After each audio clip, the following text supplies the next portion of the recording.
The rain came down in a fine mist, soaking Eleanor to the bone. At 68, she stood there on the cold sidewalk, staring at her entire life discarded in 2 battered suitcases and 3 cardboard boxes.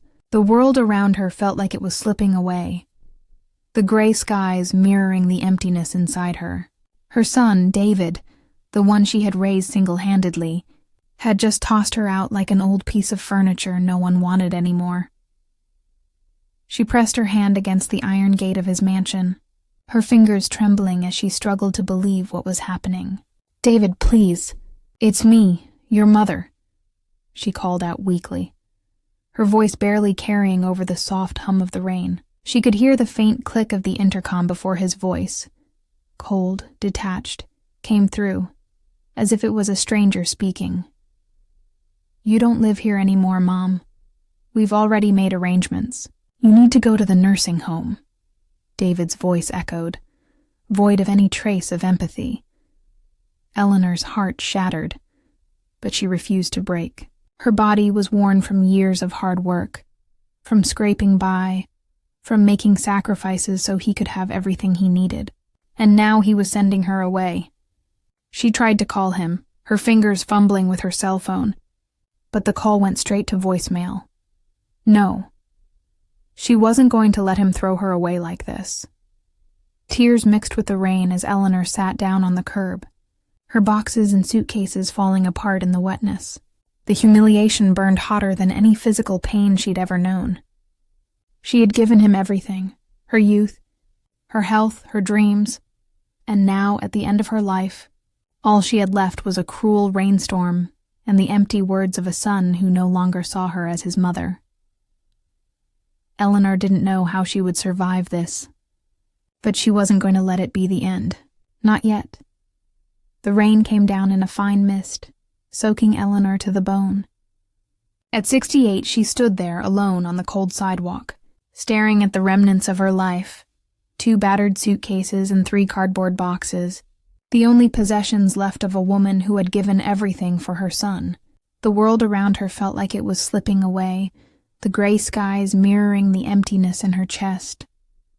She had never imagined this would be her fate, cast aside by the one person she had sacrificed everything for, her own flesh and blood. Her son, David, the child she had raised single-handedly, the boy she had put through school, the man she had given up everything for, had just thrown her out.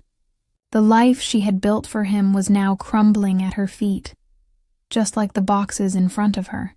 He called her senile, said she was unfit to live independently, and in a voice as cold as the rain falling on her, told her she was no longer welcome in his home. He had arranged for her to stay in a nursing home, far away from him and his wife, Rachel. His voice, through the intercom, was a cruel reminder that no matter how much she had given, none of it mattered now. "David, please." "It's me, your mother," she begged, pressing her hand against the cold iron gate. She could hear the faint click of the intercom before his voice came through, dry and detached, like it was speaking to a stranger. "You don't live here anymore, Mom. We've already made arrangements. You need to go to the nursing home." David's voice echoed, devoid of any empathy, any warmth. Eleanor's heart shattered as she sat on the sidewalk, her wet clothes sticking to her skin. This was not a nightmare, it was real. He had taken away her dignity, her home, her sense of belonging. And for what? A clean slate, perhaps? Or a life of convenience? Her son, the man she had worked herself to exhaustion for, had abandoned her without a second thought. The humiliation burned deeper than any physical pain, but Eleanor wasn't finished. Not yet. She couldn't let this be the end of her story. She had lived too much, fought too hard to be discarded like this. She wasn't just going to roll over and fade away. Eleanor was born into a world where every day was shaped by the rhythm of hard work. In the small, tight-knit town of Harlan, Kentucky, life was humble but full of pride. The rolling hills of Appalachia were more than just a backdrop to Eleanor's childhood. They were the lifeblood of her existence. Her family had lived there for generations, where everyone knew everyone, and nothing was more important than hard work and dedication to one's craft. Her grandmother, Maggie, was the heart of their little community. A respected potter, Maggie's hands were never still. Eleanor spent countless hours at her side in the small studio behind their modest home, learning the art of shaping clay. Maggie's skill was legendary in Harlan. Her pottery was said to hold stories of the land itself, rough yet beautiful, molded by the hands of a woman who had known nothing but struggle. Eleanor remembered the sound of her grandmother's voice as she taught her, her hands expertly working the clay, making pieces that told stories without words. "You've got the same hands, Eleanor," Maggie would say, "strong and steady just like mine. Don't forget that. Life will throw all sorts of things at you, but these hands will carry you through." But Eleanor was young, with dreams that stretched far beyond the hills of Kentucky. She wanted more. She wanted to see the world, experience the things she had only read about in books. But life had other plans. As the years passed, Eleanor's dreams slowly faded to the background, overtaken by the weight of responsibilities that fell squarely on her shoulders. Her mother, a hard-working woman in her own right, had fallen ill when Eleanor was just a teenager, and with no one else to turn to, Eleanor stepped in to help raise her younger brother and sister. She took on extra jobs, cleaned homes, and worked in the fields just to make ends meet. The work was grueling, but Eleanor didn't complain. She did it for her family, and like the pottery her grandmother made, it was the foundation of her identity. Her dreams, once so bright, were set aside as Eleanor focused on keeping the family afloat. But there was one dream that never truly left her heart. Her son. David. Eleanor poured everything she had into raising David, hoping that one day he would have the opportunities she never did. She sacrificed her own aspirations, set aside her love for pottery, and put everything into David's education. She watched him grow from a bright-eyed child into a determined young man, always pushing him to be better, to reach for the stars. There were long nights when she stayed up late, sewing his clothes or making sure his homework was done. She never once let him see how tired she was, how much of herself she gave up to ensure he had a future. When David graduated high school, Eleanor was overjoyed. She knew he had the potential to go far, to make something of himself. And so she made another sacrifice, their home. The small house in Harlan, which had been in the family for generations, was sold to help David pay for medical school. It wasn't an easy decision, but Eleanor believed it was the right one. The house was all they had left, but David's future was worth more than anything else. She never once questioned it, believing wholeheartedly that, in return, David would take care of her when the time came, just as she had taken care of him. She watched him leave for school with a mix of pride and fear. Would he succeed? Would he remember all the sacrifices she had made? In her heart, she knew he would become a doctor, just like he dreamed. A doctor, someone important, someone who would have the means to care for her in her old age. But the years passed, and with each one, Eleanor's health began to decline. The arthritis in her hands grew worse, making it harder for her to shape the clay she had once loved. Her world became smaller as she watched David move farther away, both physically and emotionally. She would call him, but his visits grew fewer, his calls even less frequent. He was busy, too busy with his career and new life to remember the woman who had given everything to raise him. It hurt, but Eleanor didn't say anything. She didn't want to burden him. He had his life, his family, and that was enough. Then one day, David called her and said it was time. He wanted her to come live with him in Lexington, Kentucky, so he could take care of her. The relief Eleanor felt was indescribable. She packed her few belongings and moved to Lexington, ready to start a new chapter of her life. She didn't mind the small room she would be staying in as long as she was near David. After all, wasn't this what she had worked for, Her son, the doctor, taking care of her in her old age. But what she didn't know, what no one had told her, was that David had no intention of truly taking care of her. He was too busy, too consumed by his new life. His promises to care for her seemed to fade away, just like the warmth of her dreams from so many years ago.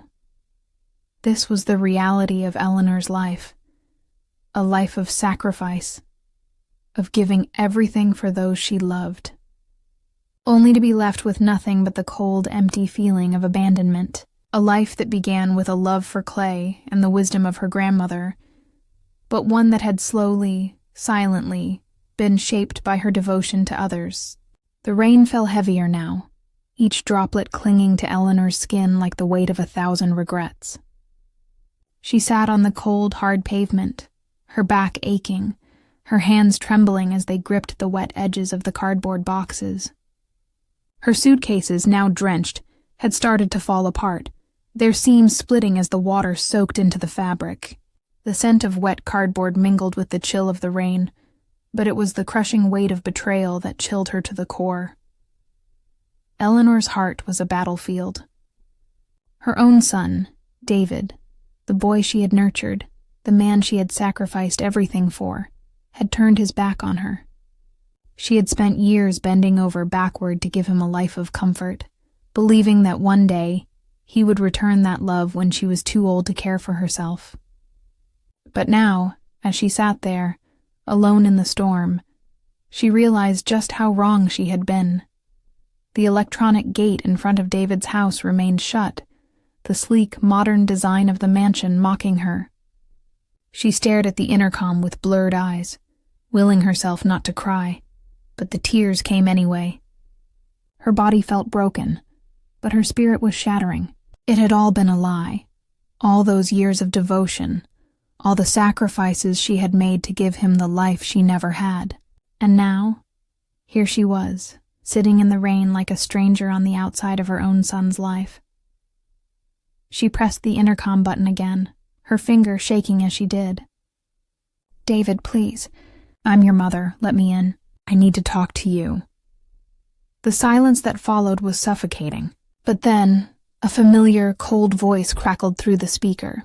It wasn't the voice of the son she had raised, the boy who had once kissed her goodnight and told her he loved her. No, this voice was dry, distant, detached. "You don't live here anymore, Mom," David said, his tone clinical, as if reading from a script. "We've already talked about this. We don't have the setup to care for you. You can't stay here. I've arranged for a place at a retirement facility for you. It's clean, safe, and the staff will take care of everything." His words were like a slap to her face, each one harder than the last. "I've also left money for a hotel until the move. Take it and just stay there until Monday." Eleanor felt the blood drain from her face. A retirement facility, that's what her life had come to. It wasn't even a nursing home anymore. No, that was too harsh for her son to say aloud. They had sanitized it, turned it into something nice, something polite. But it didn't matter how you dressed it up. The truth remained the same. Her own flesh and blood was abandoning her. For a moment, Eleanor was paralyzed. Her son's words echoed in her mind like a hollow gong. "We don't have the setup to care for you." How could he say that? After everything she had given him, after raising him through every hardship, he couldn't even find a place for her in his life. And Rachel, his wife, she wasn't even the one speaking. Yet Eleanor could almost feel her disapproval from the coldness of David's voice. She had always known Rachel didn't have much use for her, but hearing it from David, hearing it from the man she had raised to be kind, to be empathetic, it shattered something inside her that would never be repaired. Eleanor's chest tightened as she tried to steady herself, but the waves of humiliation were too strong. She fought to keep her voice steady, but it cracked as she spoke. "David, please don't do this. I've always taken care of you. I just want to be with you now." "Is that too much to ask?" There was a long pause before David spoke again. This time his words were colder, more final. You were never meant to stay here forever. You've got to understand, Mom. You're not in any condition to live on your own anymore. Rachel and I are starting a family and we just don't have room for you. We can't do this anymore. This is for the best. You'll be well cared for the best. Eleanor's heart twisted. It was the same justification that had kept her silent all these years. For the best. David had always known what was best for her, hadn't he? He had decided that a nursing home was the answer, as though she had become nothing more than a problem to be solved. Her years of sacrifice, of blood, sweat, and tears, reduced to an inconvenience, something to be disposed of when it no longer served a purpose. David, Eleanor whispered, unable to hold back the tears any longer. I gave you everything, and now, this is how you repay me? His voice came through the intercom again, this time tinged with a touch of impatience. I've already made arrangements. I don't have time to keep talking about this, Mom. Please, just go to the hotel. The social worker will pick you up in the morning. The finality of his words hit Eleanor like a physical blow. She staggered backward, her legs weak, her head spinning. She couldn't believe this was happening. All those years of sacrifice, and this was the price she paid. She had given him her youth, her strength, her dreams. She had given him her small home, her savings, everything, so he could be the success he was today. And now, as she grew older and weaker, as she needed him more than ever, he turned her away. Eleanor's hands, once steady and strong from years of working the clay, shook as she picked up the old shoebox containing the only memories she had left of her mother and grandmother. It felt like the last piece of her life, her identity, was slipping away, like a grain of sand falling through the cracks of her fingers. She stood there for a moment, drenched to the bone, feeling the sting of the cold wind as it cut through her wet clothes. She looked up at the mansion before her, the mansion that David had built, the life he had made, all paid for by the sacrifices of the woman standing on the sidewalk. It was all hers, all because of her, but none of it mattered now. The doors were closed to her, and no matter how hard she pressed, no matter how loudly she cried, no one would open them. The worst part wasn't the rain.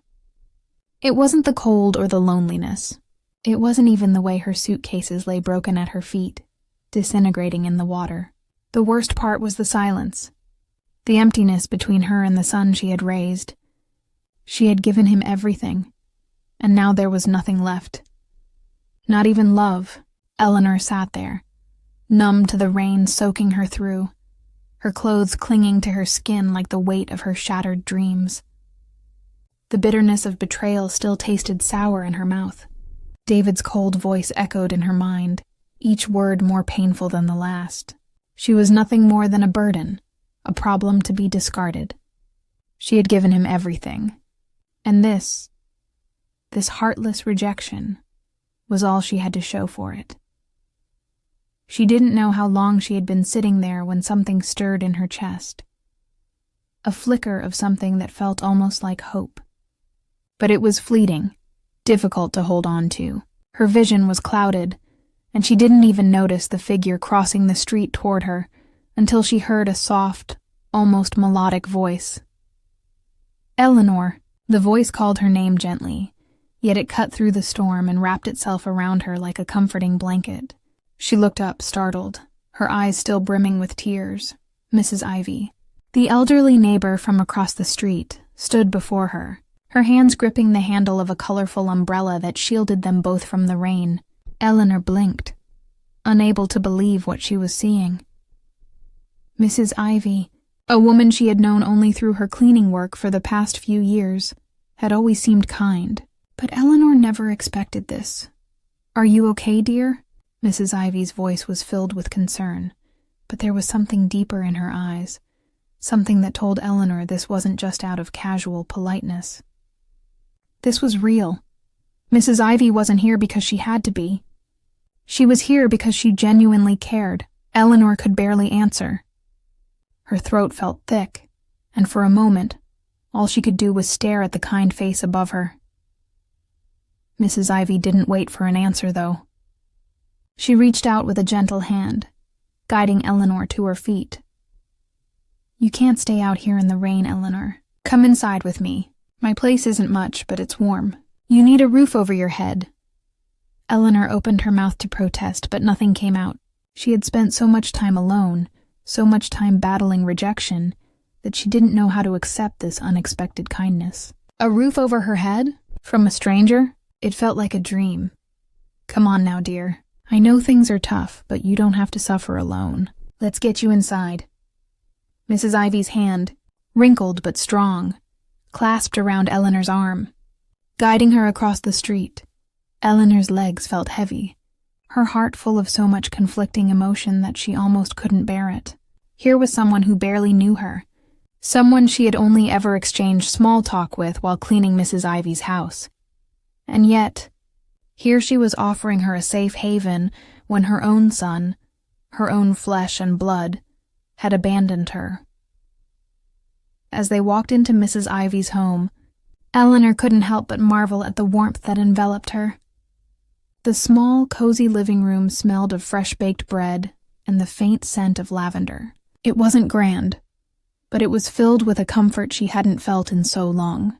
The crackling fireplace added to the feeling of peace, the soft glow of the fire dancing against the walls. Mrs. Ivy led Eleanor to a plush armchair by the fire, urging her to sit. As she did, the warmth of the room seemed to seep into her bones, thawing her from the outside in.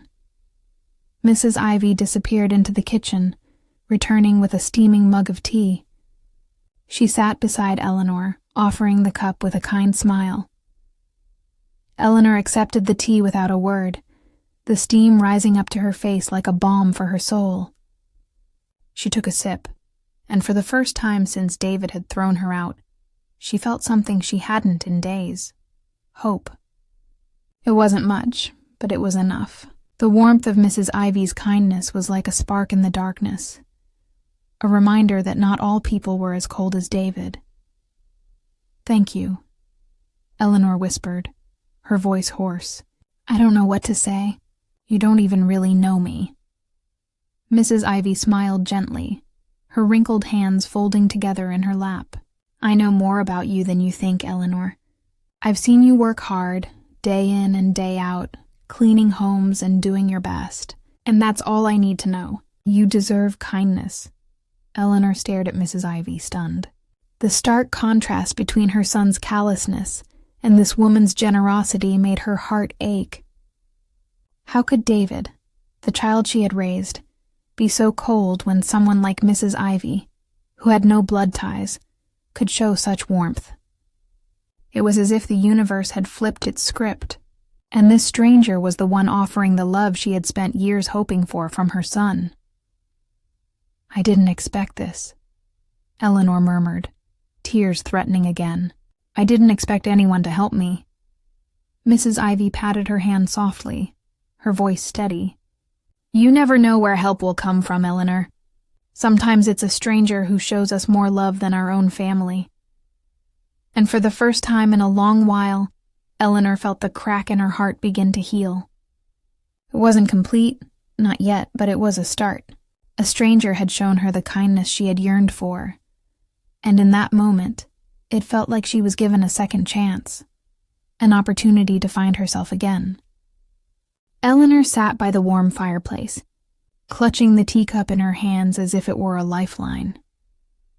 Mrs. Ivy's house, though small and modest, had become a sanctuary for her: warmth, kindness, and a peaceful reprieve from the betrayal she had just endured. The pain of being cast aside by her son, David, had settled deep within her bones, but here, with Mrs. Ivy, Eleanor could breathe a little easier. It wasn't much, but it was something she hadn't felt in a long time: peace. As she sat there, watching the flames flicker and dance, Eleanor's thoughts drifted back to the woman who had taught her the value of hard work and resilience: her grandmother Maggie. Maggie, a revered potter in their small town in Kentucky, had been a symbol of strength, wisdom, and quiet determination.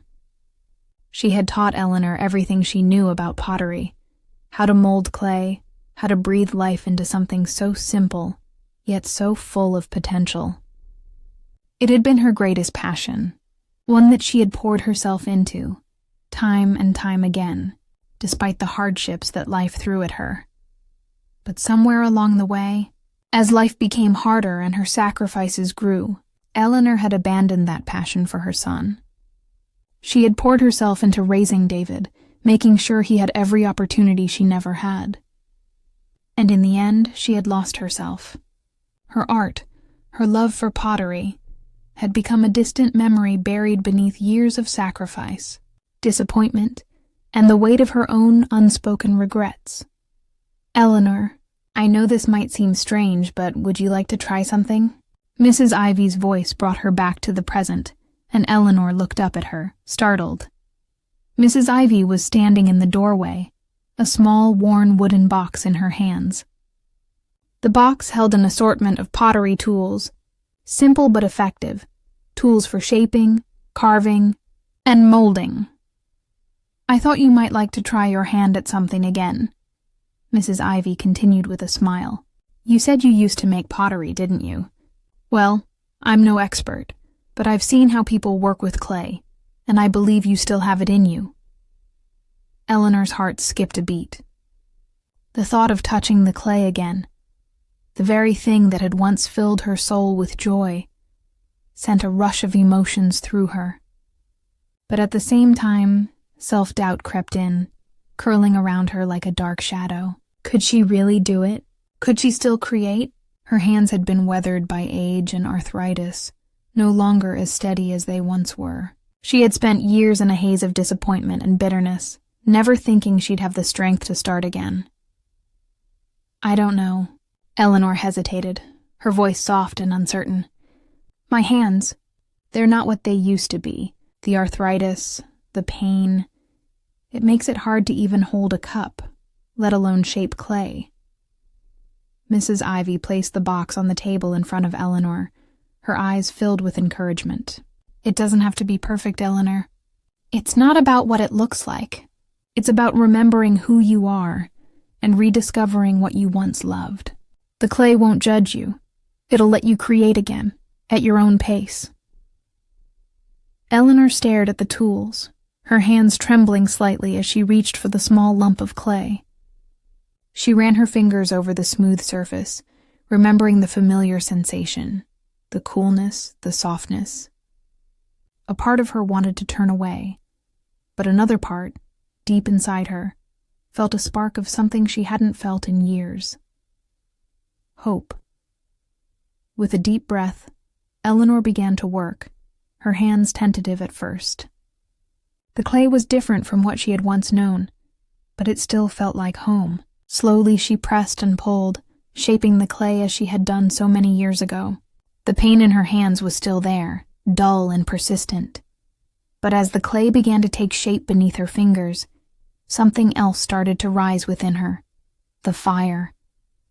The fire that had driven her to create, to shape the world around her with her own hands, was still alive. For hours, she sat at the small table, her hands working the clay, molding it into simple forms, animals, small figures, bowls, each one more expressive than the last. The more she worked, the more her confidence grew. She remembered the techniques Maggie had taught her, the way she had told her to feel the clay, listen to it, and it will tell you what it wants to be. The arthritis in her hands still caused sharp pangs, but Eleanor had learned to adapt. She used different tools, rolling pins, and soft cloths to help her along, and gradually, her work began to show the marks of her experience. Each piece she made was a testament to her resilience, to the fact that even after years of being ignored and overlooked, she could still create something beautiful. Mrs. Ivy watched with quiet admiration as Eleanor shaped the clay. When Eleanor finally looked up, her eyes filled with a quiet pride. For the first time in a long time, she saw the artist in herself again, the woman who had poured love and dedication into every piece of pottery she had ever made. This wasn't just about the art. It was about reclaiming her identity, about standing up to the years of sacrifice and starting to live for herself again. "You're a natural," Mrs. Ivy said with a smile, her voice warm with approval. "I knew you still had it in you. You've just been buried under so much for so long. But look at you now, Eleanor. Look at what you've made." Eleanor's chest tightened with emotion, her heart swelling with something she hadn't felt in years: pride. She had lost so much in her life, her dreams, her sense of self. But in this moment, as her hands shaped the clay, she realized that she had never lost her spirit. With each piece she created, Eleanor felt herself begin to rise. The woman who had been discarded, forgotten, was starting to remember. And with that came a sense of empowerment that made her realize that the life she had lost wasn't gone forever. It was just waiting for her to take it back. As the evening wore on, Eleanor and Mrs. Ivy shared stories and laughter, the house filled with warmth and the smell of fresh bread baking. It was in this moment of quiet, simple joy that Eleanor understood. No matter what had happened in her past, she could still build a future for herself, one that was hers to create, and hers alone. Eleanor's hands moved with newfound purpose, shaping the clay with the steady rhythm of someone who had finally found her place in the world again. The small studio that Mrs. Ivy had helped her set up in the corner of the house was no longer just a refuge. It had become a sanctuary for Eleanor's soul. It was here, surrounded by shelves of her creations, that she could lose herself in the work that had always made her feel alive. Each piece she molded told a story, a small figure of a woman, arms strong from years of hard work, her face both gentle and weathered. A pair of hands, large and calloused, cradling a small pot, symbolizing the nurturing spirit that had carried her through the hardest of times. Eleanor poured everything into her art: the years of sacrifice, the quiet despair of abandonment, and the overwhelming sense of freedom that now washed over her with every completed piece. It wasn't just pottery. It was the reclamation of her identity. Eleanor had always believed that her worth was defined by how much she gave to others, especially to her son David. But now, as she shaped the clay, she understood that her worth wasn't in the sacrifices she made for others. It was in the strength she carried within herself. The resilience that had kept her going, despite everything, was now taking form in her hands. The first sign of her success came when Mrs. Ivy introduced her to a few local artisans at a small art fair. At first, Eleanor was nervous. She wasn't sure anyone would want to buy the work of a once unknown potter. But Mrs. Ivy's encouragement, paired with the raw emotion and authenticity of Eleanor's work, made her doubt melt away. When her first piece sold, Eleanor felt a jolt of exhilaration. It wasn't just the money, it was the acknowledgement. For the first time, she wasn't just someone's mother or someone's caretaker. She was an artist in her own right. Her work was being appreciated for its beauty, its authenticity, and the strength it represented. Soon, word of mouth spread. Eleanor's pottery began to gain recognition. She was invited to showcase her pieces at a few more fairs, and her work was featured in local galleries. The shop where Mrs. Ivy worked even began to display some of her pieces. People admired the earthiness of her work, the way each piece seemed to capture the resilience of the women who inspired them. She wasn't just creating pottery, she was creating stories. Yet, as Eleanor's success grew, so did the weight of her isolation. There were moments when she felt the sharp sting of regret, not for the life she was building, but for the relationship she had lost with David. It was impossible to forget that it was her son's rejection that had brought her here, to this small, humble studio, rediscovering a love for pottery she had long since abandoned. Eleanor could feel David's absence in every corner of her life. The void left by his betrayal echoed in her quiet studio. Every time she sold a piece or received a compliment on her work, she couldn't help but think, why couldn't he see me? Why couldn't he see what I was capable of? She thought of the many years spent supporting him, every penny saved, every sacrifice made, all so he could become the man he was today. And yet, when she needed him most, he had turned his back. The weight of that realization would sometimes stop her in her tracks, making her fingers tremble as she shaped the clay. The art was a victory, but it was also a reminder that her son would never appreciate it, not in the way she hoped. And yet, despite the bitterness, Eleanor couldn't let go of the quiet satisfaction that she had done something for herself.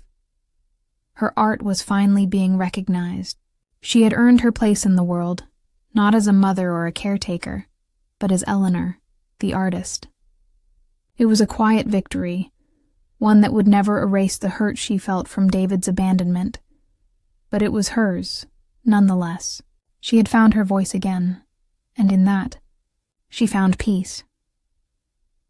As Eleanor placed another bowl on the shelf, her eyes drifted to the small corner of the room where she kept the old photographs, a reminder of who she once was and what she had fought to become.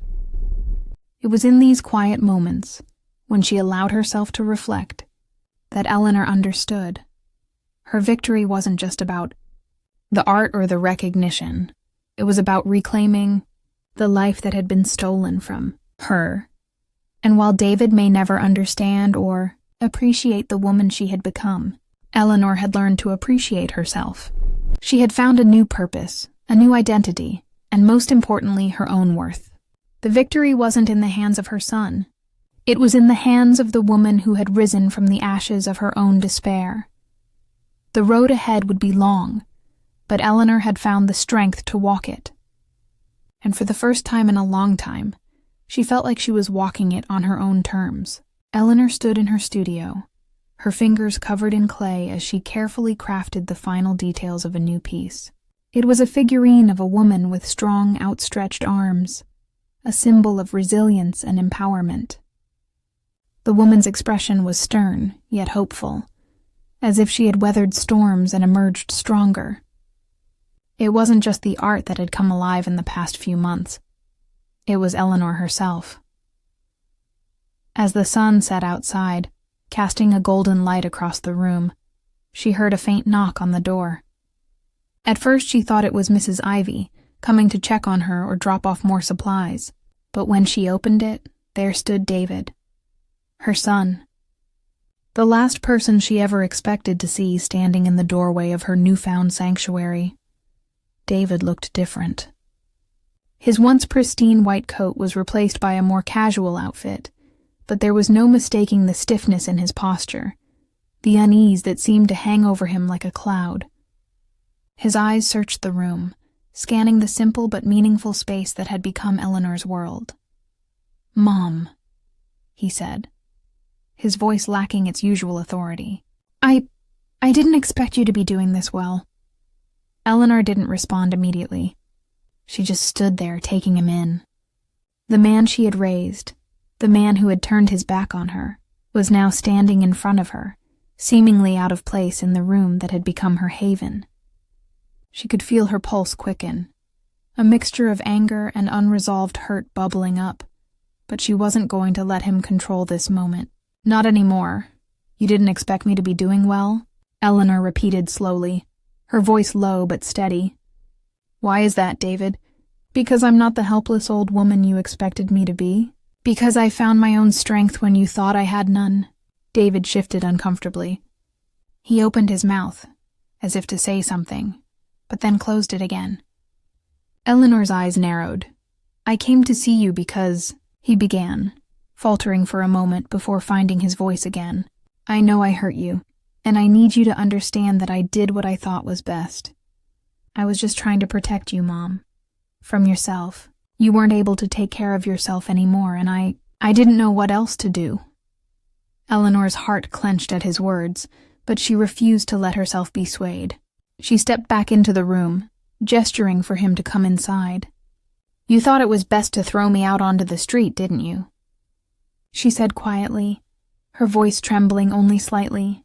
"You thought it was best to take everything from me.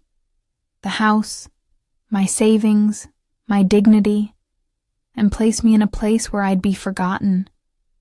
And you expected me to just be grateful for the hotel money you offered me. Tell me, David, what kind of protection is that?" David's eyes dropped to the floor, and for a brief moment, Eleanor saw the slightest flicker of remorse in his expression. But it was fleeting. He cleared his throat and continued, this time with a bit more conviction. "I didn't want to hurt you, Mom. I was just trying to help you live somewhere safe. Somewhere where you could have better care. And I didn't think you'd be able to keep up with the house, with everything." Eleanor's hands clenched at her sides. He still didn't get it. "Better care? You sold my home, David. The home I built with my own 2 hands, with all my sacrifices. You sold it behind my back. The only place that meant anything to me, and you let a stranger buy it. What about my care, David? What about the years I spent caring for you, raising you, supporting you?" She took a deep breath, trying to steady herself. "I gave everything for you. I gave up my dreams, my own life, for you to have a better one. And when I need you the most, you throw me away like yesterday's trash." Her voice broke for just a second, but she caught herself before the tears could fall. This wasn't about tears anymore. David's face tightened and his jaw clenched. He didn't like being confronted like this. "I thought I was doing the right thing. I thought you'd understand that it wasn't about me trying to hurt you. It was about me trying to help you, trying to keep you from falling apart." Eleanor took a step forward, her gaze hardening. "And you don't think I could have made it on my own? You don't think I still had the strength to keep going? To take care of myself?" Her voice grew stronger with each word. "You took my power away, David. You took everything. But the one thing you didn't take was my will, and you never will." David stood there, silent, as Eleanor's words seemed to settle in the room like a weight. He took a deep breath, looking at her with a mixture of frustration and guilt. Finally, after a long pause, he spoke. "I'm sorry, Mom. I know I made a mistake. I know I hurt you more than I can ever explain." He paused, then added, his voice softer, "I see now that I was wrong." Eleanor stared at him, her heart aching with the tension of the moment. The man who once meant the world to her was standing in front of her, offering an apology she never thought she'd get. But it wasn't enough. It wasn't enough to erase the pain of what he had done. She had to take control. "I accept your apology," she said quietly, but her voice was firm. "I forgive you, David, but you need to understand something. My forgiveness doesn't mean I need you. I'm not here for your approval anymore. I've built my life again, on my own terms, and I don't need your help to keep going." David seemed to shrink under her gaze, the weight of her words pressing down on him. "But you're still my mother," he whispered. "I was your mother," Eleanor replied. "But I'm not just a mother anymore. I am Eleanor, and that's enough." The silence between them stretched, the tension thick in the air. David took a step back, his eyes still filled with emotion, but he nodded slowly. "I get it," he said softly, his voice barely audible. "I'll respect that." Eleanor watched him turn and walk out of the studio. It wasn't the reunion she'd imagined. There were no hugs, no tears. There was no magical healing of the wounds that ran so deep. But there was something far more valuable, a recognition of her own worth. She didn't need his validation. She didn't need him to tell her she was enough. She already knew. As the door closed behind him, Eleanor turned back to her pottery. The room felt different now, the air lighter. She had forgiven him, but more importantly, she had freed herself. She wasn't just the woman David had abandoned. She was Eleanor, the woman who had survived it all. Eleanor stood in her studio, her hands covered in clay as she carefully shaped the final touch of her latest creation. The once quiet and somber space had transformed into a vibrant sanctuary. The walls were adorned with the fruits of her labor, pieces that told stories of strength, resilience, and renewal. Her new life, built with her own hands, felt like the most beautiful piece of art she had ever crafted. As she looked around, Eleanor reflected on how far she had come. The pain of betrayal from her own son, David, had been unbearable. But what it had truly done was force her to face the strength she had long forgotten she possessed. She had once believed that her worth was tied to others' validation, her son's love, her family's approval. Now she knew better.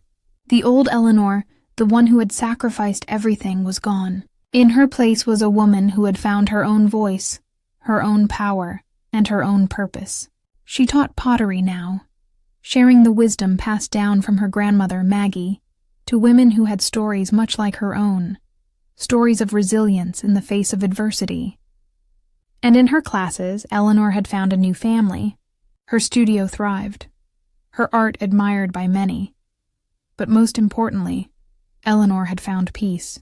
Peace in knowing that she had created something beautiful from the broken pieces of her past. And it was a peace no one could take from her. As the sun dipped low, casting a soft light across her work, Eleanor smiled. She didn't need anyone else's approval anymore. Her art was her own validation. She turned to the camera, her voice steady and warm. If you've ever been betrayed, abandoned, or made to feel small, know this: you are stronger than you think. You have the power to rebuild, to rise from the ashes. My story is just one of many. So I ask you, have you ever had to rebuild your life after betrayal? How did you do it? Share your story in the comments. Let's inspire each other to keep rising. With that, she picked up another lump of clay, ready to shape her next creation. The future was hers to mold,